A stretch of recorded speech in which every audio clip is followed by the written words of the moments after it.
आपका RPD news में। बांसवाड़ा जिले की गढ़ी विधानसभा क्षेत्र से कांग्रेस पार्टी के युवा नेता पृथ्वीराज सिंह मालवीय ने पार्टी को लेकर दिया बड़ा बयान। कहा, अगर पार्टी और जनता युवाओं को मौका देती है तो क्षेत्र में होगा भरपूर विकास। युवा नेता पृथ्वीराज सिंह मालवीय के क्या मुद्दे और क्या चुनावी एजेंडे हैं, जानने के लिए वीडियो में हमारे साथ अंत तक बने रहें और चैनल को सब्सक्राइब करना न भूलें। गढ़ी विधानसभा में एक यूथ चेहरा जो आपके सामने है, जो परिचय के मोहताज नहीं है, पृथ्वीराज जी मालवीय, क्योंकि यह पहले भी एक तरह से राजनीति में कहीं न कहीं चमक चुके हैं। तो अब इनसे बातचीत करते हैं, क्योंकि अब की बार गढ़ी विधानसभा से इन्होंने कांग्रेस पार्टी से टिकट की दावेदारी की है। तो इनके क्या विचार है, जानते हैं। सर नमस्कार। नमस्ते सर। सबसे पहले मैं आपका धन्यवाद करना चाहता हूँ कि आपने मेरी मानसिकता जानने और जो भी है वो आप पधारे हैं मेरी बात सुनने के लिए, उसके लिए आपका धन्यवाद, आपके चैनल का धन्यवाद। धन्यवाद सर। तो पृथ्वीराज जी, सबसे पहले अपने राजनीतिक करियर के बारे में हमें जानकारी दीजिए। जी सर।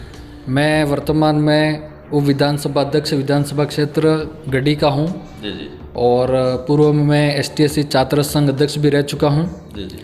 और ST/SC में जिले पे मैं महासचिव भी रहा था। जी जी। और वर्तमान में मैंने गढ़ी विधानसभा क्षेत्र से कांग्रेस पार्टी से विधायक की दावेदारी की है। जी जी। जी सर। तो अब की बार जिस प्रकार से यूथ के अंदर क्रेज है, जी, कहीं न कहीं आपको लगता है कि जो पुराना जो सिस्टम है, जी, जैसे गढ़ी विधानसभा की बात करते हैं, जी, तो आज भी युवाओं को काफ़ी आज तक राजनीति के अंदर ज़्यादातर, वैसे यूथ के अंदर तो ठीक है भागीदारी मिली, लेकिन मुख्य जिम्मेदारी आज तक नहीं मिली, जैसे विधायक या सांसद या प्रधान या ऐसे कहीं न कहीं। तो क्या कहना चाहेंगे इसको लेके? बिल्कुल सर, आपकी बात सत्य है। इस बार जो बुजुर्ग वगैरह वर्ग के लोग हैं उन्हें इस पदों पे देखा गया है अधिक से अधिक संख्या में, लेकिन अब मेरी ये भी मानसिकता है और तमाम युवाओं को मौका देना चाहिए, प्रधान हो विधायक हो। तो उससे क्या है, जो युवा के अंदर विकसित जो विकास करने की भावना है, उससे ज़्यादा से ज़्यादा अपने क्षेत्रों में विकास हो पाएगा। और युवा को यदि मौका दिया जाता है तो 101% कांग्रेस की जीत होगी, ऐसा मेरा मानना है। जी जी।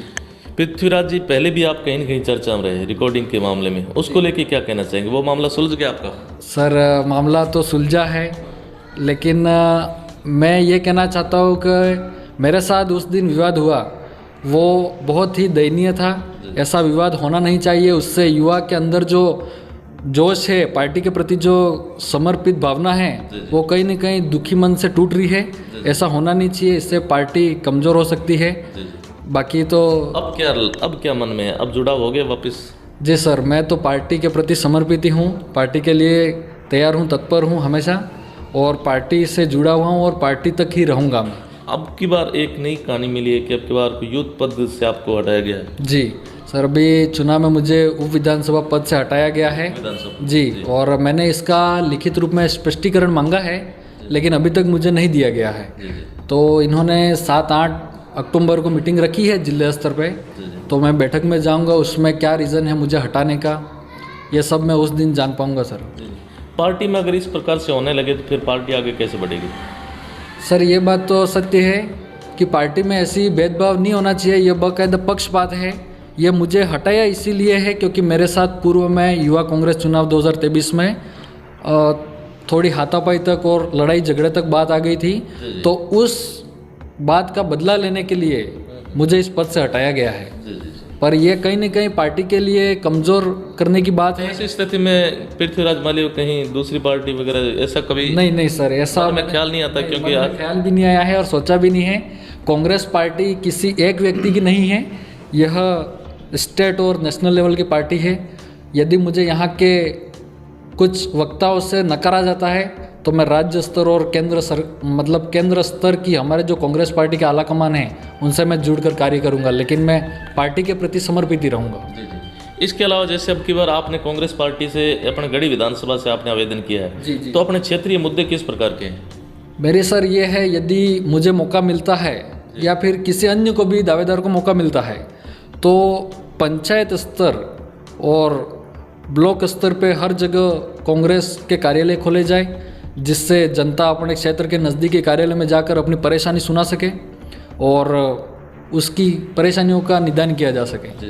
इसके अलावा जैसे अब मैं मुख्य रूप से जानना चाहता हूँ कि यहाँ धरातलीय समस्या, जैसे किसानों की एक बहुत बड़ी समस्या है, ज़्यादातर लोग खेती करते हैं, तो उनकी समस्या आपकी समस्या बनेगी या खाली एक जैसे चुनावी एजेंडा बनकर रह जाएगा? नहीं नहीं सर, ये विधानसभा क्षेत्र के लोग व अन्य भी हैं, उनकी समस्या जो भी प्रत्याशी हो वो उनकी समस्या होनी चाहिए, तो ही पार्टी को हम मजबूत बना पाएंगे।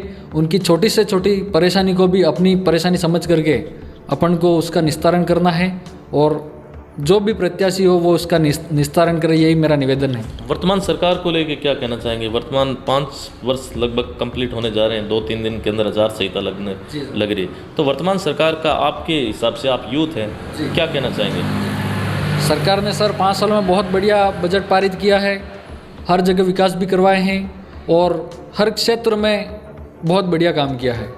जी, इसलिए पार्टी ने बहुत बढ़िया किया है और उनका अभी तक पॉजिटिव ही रिपोर्ट है। जैसे विपक्ष वाले आरोप लगाते हैं कि ये एक, जैसे अब की बार काफ़ी घोषणाएं हो रही है, जैसे फूड पैकेट बांटे जा रहे हैं, गैस कनेक्शन वगैरह, इसके अलावा बहुत से ऐसे हैं, लेकिन विपक्ष ने कहीं ना कहीं महंगाई को लेके सरकार को घेरा है, या विशेष तौर से युवा है वो भी सड़कों पर स्ट्राइकें काफ़ी होती रही है, उसको लेके क्या कहना चाहेंगे?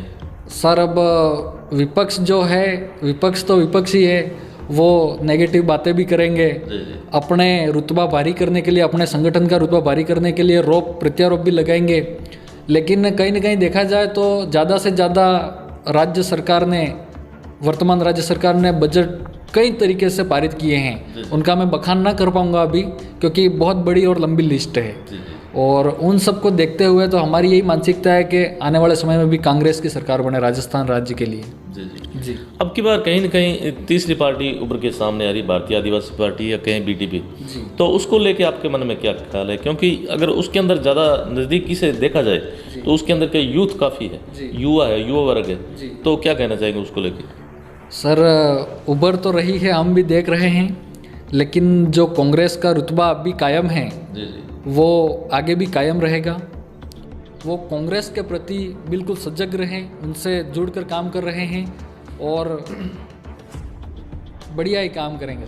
कुल मिला के पृथ्वीराज जी, जैसे जो भारतीय आदिवासी पार्टी कहें या बीटीपी कहें, इनके जो मुद्दे हैं, या कहें कि जो बीजेपी और कांग्रेस से निकला हुआ यूथ है, या उनकी मजबूरी है या प्रॉब्लम, मतलब एक परिस्थिति आ गई कि उनको नई पार्टी का गठन करना पड़ा, आपके विचार में ये सही है, गलत है? सर ये तो मैं कुछ कह नहीं सकता हूँ, क्योंकि नहीं, कई जगह जैसे युवाओं को जैसे पीछे धकेला जाता है, आपके साथ भी ऐसा हुआ है, तो उनकी मजबूरी बन जाती है कि यार अपन कोई नई पार्टी का गठन, एक तरफ बीजेपी का प्रेशर रहता है, एक तरफ कांग्रेस, तो वो बिल्कुल जो यूथ है, यूथ के अंदर निराशा छा गई।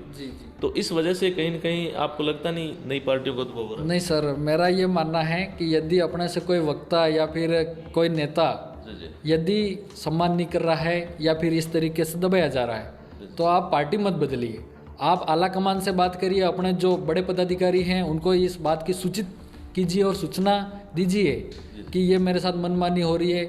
इसमें अलग पार्टी बना के कोई मतलब वाली बात नहीं है सर। जी 0% से खड़ा होना बहुत भारी बात है। अब की बार पृथ्वीराज जी, अगर अपने गढ़ी विधानसभा की बात करते हैं तो कम से कम 10 से 12 कैंडिडेटों की काफ़ी लंबी आवेदन हुए हैं, विशेष तौर से कांग्रेस के अंदर, तो उसको लेके क्या कहना चाहेंगे?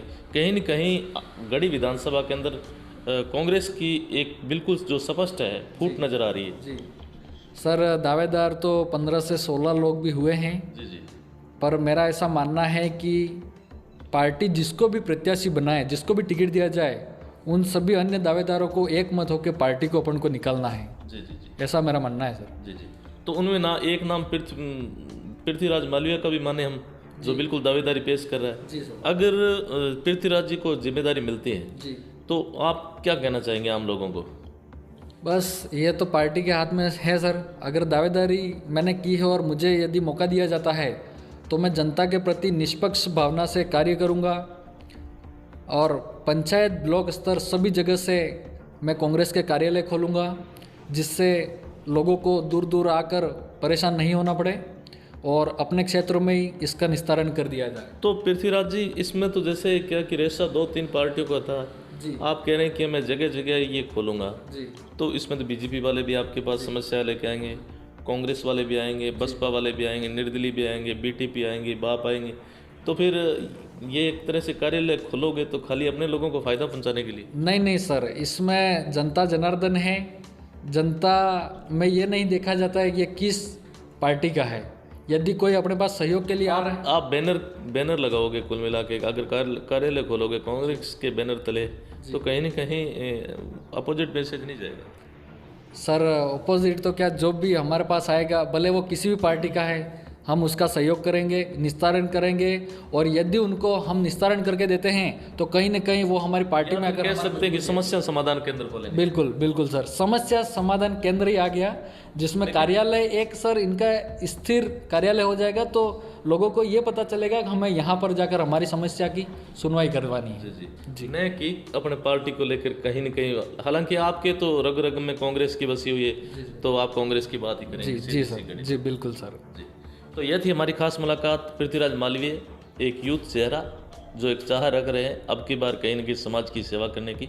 साथियों कमेंट करके बताना कि विशेष तौर से गढ़ी विधानसभा के अंदर अगर पृथ्वीराज मालवीय को टिकट मिलती है तो आने वाला भविष्य कैसा रहेगा, या आपके हिसाब से नेक्स्ट है युवा कैंडिडेट कौन होना चाहिए जिस पे कांग्रेस है वो दाव खेल सके। धन्यवाद सर। धन्यवाद समय देने सर, बहुत बहुत आपका भी बहुत बहुत धन्यवाद, आपके चैनल का धन्यवाद।